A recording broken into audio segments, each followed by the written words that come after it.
Several bills passed by the Alaska legislature at the end of the legislative session are now on the cutting room floor following a series of vetoes by Governor Mike Dunleavy.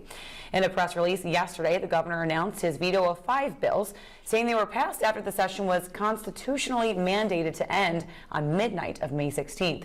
That night, the House of Representatives continued session into the early hours of the morning in a flurry of activity.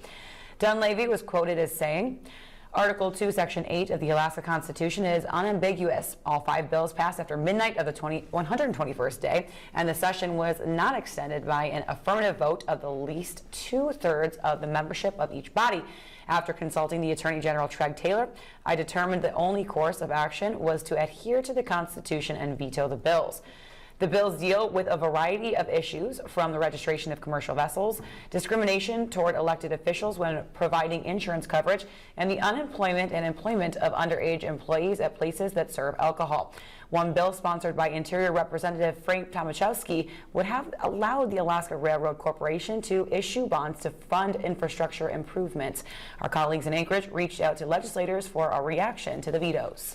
You know, we had legal opinions from both Department of Law and from Legislative Legal, and in both cases, you know, there has been precedent where bills have been passed after midnight before and have been fine, but they haven't been tested. And that's where I think, again, a bipartisan group of legislators wanted to see those bills be given an opportunity to be reviewed by the governor. Again, we have limited information on the House floor. I mean, the Constitution is pretty clear. I mean, if you read it, it's pretty clear that we can't be doing that. The only thing that bothers me is the bill that affects the Seward and the building of the new dock that the railroad was going to build. And that could cause some difficulty in getting that done in a timely way. The press release says the bills can be reintroduced at the start of the legislature's 34th session, which begins in January.